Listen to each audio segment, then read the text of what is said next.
ഇത് കുഴച്ചതിയായിപ്പോയി. അച്ചോ, അവന്മാർ എന്നെ പറ്റിച്ചതാ. എന്താ? എന്തു പറ്റി? അച്ഛനെ കുർബാന ഓഫീസർ ഇവിടെ കുത്തിയിരുന്നാലേ ഇടവകയിലെ കാര്യങ്ങളൊന്നും അറിയത്തില്ല. ഒരു ഉപകാരം ചെയ്യാവോ? ഞങ്ങളുടെ സണ്ണിച്ചനെ കേട്ട് ഒന്ന് ഒഴിവാക്കി തരാവോ? അതെങ്ങനെയാ തോന്നിച്ച? കർത്താവിന്റെ മുമ്പിൽ വെച്ച് സ്വീകരിച്ച പെണ്ണിനെ ഉപേക്ഷിക്കാൻ പറ്റുമോ? ദൈവം കൂട്ടിച്ചേർത്തത് നമുക്ക് വേർപെടുത്താൻ അധികാരമില്ല. പിന്നെ ചെറായി കടപ്പുറത്തെ മീൻകാരത്തി പെണ്ണിനെ എന്റെ മരുമോളാക്കി വാടിക്കണമെന്നാണോ അച്ഛൻ പറഞ്ഞുകൊണ്ട് വരുന്നത്? അച്ഛൻ വരെ പണി നോക്കച്ചോ. അയ്യോ മോനെ സണ്ണി, നീ ശാന്തനായിട്ടൊന്ന് ആലോചിച്ചു നോക്ക്. മിന്നു കെട്ടിയ പെണ്ണിനെ ഉപേക്ഷിക്കുന്ന ഒരു സത്യക്രിസ്ത്യാനിക്ക് ചേർന്നതാണോ? ഇത് കർത്താവിന്റെ നിശ്ചയാന്ന് കരുതിയാൽ മതി. എന്റെ അപ്പച്ചൻ പറഞ്ഞാലും കാര്യമുണ്ടോ? പറഞ്ഞു പറ്റിച്ച് എന്റെ തലയെ കെട്ടിവെച്ചല്ലേ അവളെ. അപ്പോ എനിക്ക് എന്റെ അപ്പം പറയുന്നത് അനുസരിക്കാൻ കഴിയൂ. ക്ഷമിക്കണം തുമ്മിച്ച, നിങ്ങൾ എന്തൊക്കെ പറഞ്ഞാലും എനിക്കതിന് കഴിയില്ല. പള്ളിയുടെ നിയമം അതിന് സമ്മതിക്കില്ല തുമ്മിച്ച. അത് പള്ളിയുടെ നിയമം, ഇത് പള്ളിവാതിക്കന്റെ നിയമം. ഇനി ബിഷപ്പ് തിരുമേനി എന്ന് പറഞ്ഞാലും ഞാൻ അവളെ ഇറക്കി വിടുവച്ചോ. അന്ന് ഗുണദോഷിക്കാൻ വരരുത്. ഇനി അത് ശാവദോഷമായിട്ട് തോന്നിയെങ്കിൽ ഞാനൊന്ന് സംസാരിച്ചേക്കാം. വാടാ.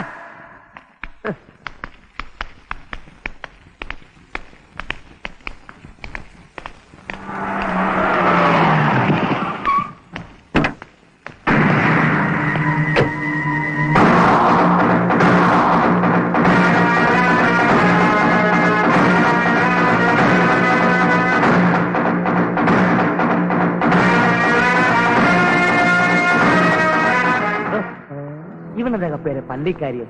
ഇനി മതം മാറാൻ പരിപാടിയുണ്ടോ? ഇവനാണോ അതോ തുമ്മിച്ചന്റെ മോളാണോ മതം മാറാൻ പോകുന്നതെന്നാ എന്റെ സംശയം. അതെന്താ കപ്പേരെ തനിക്ക് അങ്ങനെ ഒരു സംശയം? ആ സാറിന്റെ തുമ്മിച്ചന്റെ മോളെ ചെലവ് കൊടുത്ത് പഠിക്കുന്നത്. ആ സ്നേഹവും അടുപ്പൊക്കെ മോൾക്കുണ്ടെന്നാണ് എന്റെ അറിവ്. കപ്പ്യാര് പറയുന്നത് ശരിയാണെങ്കിൽ വാപ്പച്ച.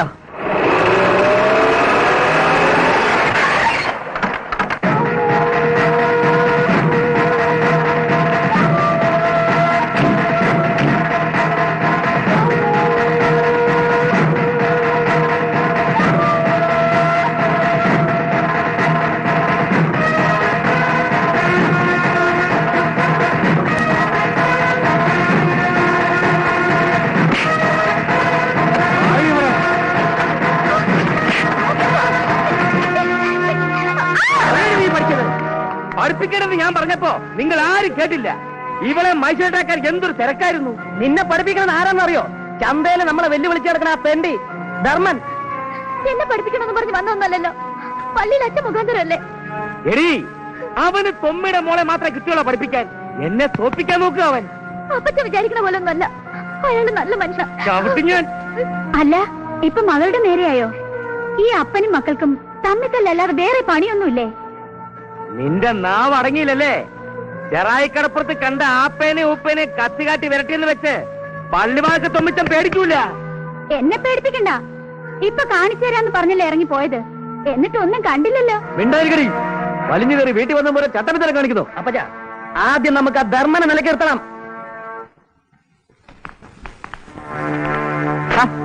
ഇതാര്? തൊമ്മിച്ചനോ? തൊമ്മിച്ചൻ കാണിച്ചത് മര്യാദയായില്ല കേട്ടോ. സണ്ണിയുടെ കല്യാണത്തിന് എന്നെ വിളിക്കായിരുന്നു, മോശമായി പോയി. ഒന്നുമില്ലെങ്കിലും നമ്മൾ ഒരേ ബിസിനസ് ചെയ്യുന്നവരല്ലേ. ഞാൻ മര്യാദ കാണിക്കാറില്ല, പ്രത്യേകിച്ച് എന്റെ അടുത്ത് തുടക്കിയവരോട്.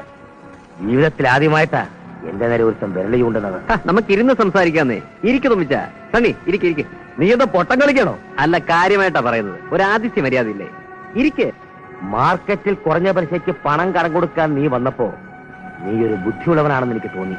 പക്ഷേ പള്ളിവാതിക്ക തൊമ്മിച്ചന്റെ മകളെ നീ പഠിപ്പിക്കുന്നു എന്നറിഞ്ഞപ്പോ നീ ഒരു മണ്ടനായിട്ട് എനിക്ക് തോന്നിയുള്ളൂ. ആര് പറഞ്ഞു തൊമ്മിച്ചന്റെ മകളെ മാത്രമേ ഞാൻ പഠിപ്പിക്കുന്നുള്ളൂ എന്ന്? ഒരുപാട് കുട്ടികളെ ഞാൻ പഠിപ്പിക്കുന്നുണ്ട്. അനാഥരായ, ഒരു നേരത്തെ ആഹാരം കഴിക്കാൻ പോലും വകയില്ലാത്ത കുട്ടികളെ. ആലീസ് അതിലൊരാൾ മാത്രം. എന്റെ പെങ്ങൾക്ക് അതിന് വകയില്ലെന്നോ? ഉണ്ടായിരുന്നെങ്കിൽ നിന്റെ പെങ്ങളെ പഠിപ്പിക്കാൻ ഞാൻ സ്പോൺസർ ചെയ്യേണ്ട കാര്യമില്ലല്ലോ. നീ ആരോടാ കളിക്കണമെന്നറിയോ?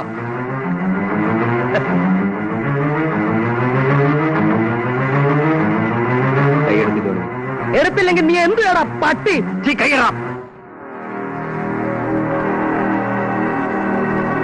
I am very sorry. ഒരു തെരുവ് കൊണ്ടേ പോലെ നിങ്ങളോടൊപ്പം നടുറോഡിൽ കിടന്ന് അടി കൂടാനൊന്നും ഞാനില്ല. എനിക്ക് ആവശ്യമുണ്ടെങ്കിൽ ഞാൻ പോലീസിനെ വിളിക്കും. പള്ളിവാതക്കന്മാർക്ക് പോലീസും കോടതിയും ഒന്നുമില്ല. ഇനി തെരുവ് കൊണ്ടേയാകാനും ഞങ്ങൾക്ക് വലിയ മടിയൊന്നുമില്ല. ഞങ്ങളോട് ആരും ചോദിക്കത്തുമില്ല. തൊമ്മിച്ചോ, വീട്ടിലെ അംഗം കഴിഞ്ഞിട്ട് പോരെ അയലത്തെ അംഗം കുറിക്കാൻ? മനസ്സിലായില്ലല്ലേ? ഉടുമ്പിന്റെ കാര്യമാണ് പറഞ്ഞത്. കത്രീനെ അയച്ചത് ഞാനാ.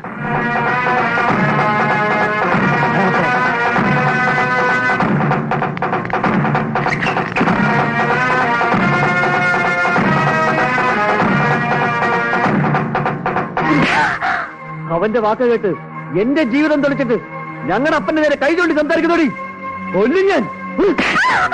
കുട്ടി അടിക്കരുത്, അവള് പാവ. തനിച്ചയ വേണ്ട, തനിച്ചയ ഒച്ചവിടുന്ന്. ഇവളെ മാത്രമല്ല, വേണ്ടി വന്ന നിന്നെയൊക്കെ ഞാൻ വെട്ടിയായിരിക്കും. നിർത്തിയോ? എന്നെ കൊല്ല്. തനിച്ചയ നമ്മുടെ കല്യാണം ചതിയാണെന്നുള്ളത് ശരിയാ, പക്ഷേ എനിക്ക് ഒരുപാട് ഇഷ്ടപ്പെട്ടു. എന്നെ പറഞ്ഞു വിടരുത് സന്നിച്ച. മുതലാളി, എന്താടാ മുതലാളിയെ കാണാൻ ആരാ വന്നിരിക്കുന്നത് നോക്കിയേ. ആരാടാ? ഓ, ഇവളാണോ? അപ്പത്തിന് ഞാൻ വന്നത് ഇഷ്ടായില്ലേ? അപ്പച്ചനോ? ഉടുപ്പേ, നീ എന്നെ വെറുതെ വിട്ടേര്. ഞാൻ അറിയാതെ അവന് കൂട്ടുനിന്ന് പോയി. നീ ഇനി എന്നെ അപ്പച്ചാൽ വിളിക്കരുത്. ആഹാ, അങ്ങനെ പറഞ്ഞാ പറ്റില്ല. പള്ളി വെച്ച് അപ്പച്ചന്റെ സ്ഥാനത്ത് നിന്ന് എന്നെ കെട്ടിച്ചതല്ലേ. അവരെന്നെ ഇറക്കി വിട്ടാ ഞാൻ ഇങ്ങോട്ട് വരും. എന്റെ കർത്താവേ, എടാ കുട്ടുകാരായടാ, നീ ആ ധർമ്മനെ ഒന്ന് വിളിക്കടാ. ആര് വേണമെങ്കിൽ വിളിച്ചോ, ഞാൻ ഇനി എങ്ങോട്ടും പോയില്ല. മുതലാളി, അവള് പൊക്കി. ഓ, എനിക്ക് കാലണ്ടായേ. നീ അവനെ വിളിച്ച് കാണിക്ക്. എടാ കുട്ടുകാരായടാ, നീ ഉടുമ്പിനെ എങ്ങോട്ടെങ്കിലും ഒന്ന് കെട്ടിയെടുക്കടാ. ഇവള് പിടിവിടുന്ന ലക്ഷണമില്ല. വെറുതെ അല്ല ഇവക്ക് ഉടുമ്പെന്ന് പേരിട്ടത്. ദേ, ഉടുമ്പ് നിന്റെ തന്തയാ. ആ, നീ എങ്ങനെ മുങ്ങണ്ട, ഇവളെ കൂടെ കൊണ്ടുപോ. എന്താ കത്തിരണ്ടേ, വല്ല കുഴപ്പമുണ്ടായോ? ഇവളെ ഇവിടുന്ന് കൊണ്ടുപോയില്ലെങ്കിൽ ഇവിടെ ഒരുപാട് കുഴപ്പങ്ങൾ ഉണ്ടാകും. എടാ, നിനക്ക് ഞാനൊരു സഹായം ചെയ്തിട്ട് എനിക്ക് ഈ ഗതിയായല്ലോ.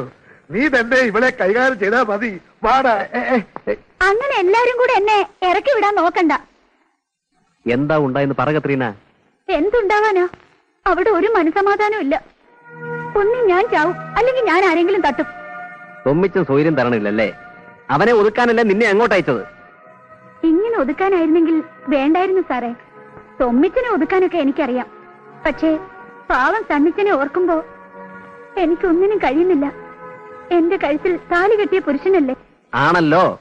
എടി പെണ്ണെ, സദാസമയം തെറി പറയാനും വാക്കത്തി എടുക്കാനും മാത്രമേ നിനക്കറിയൂ. അതല്ല, സണ്ണിയെ വീഴ്ത്തിയ നീ ജയിച്ചു.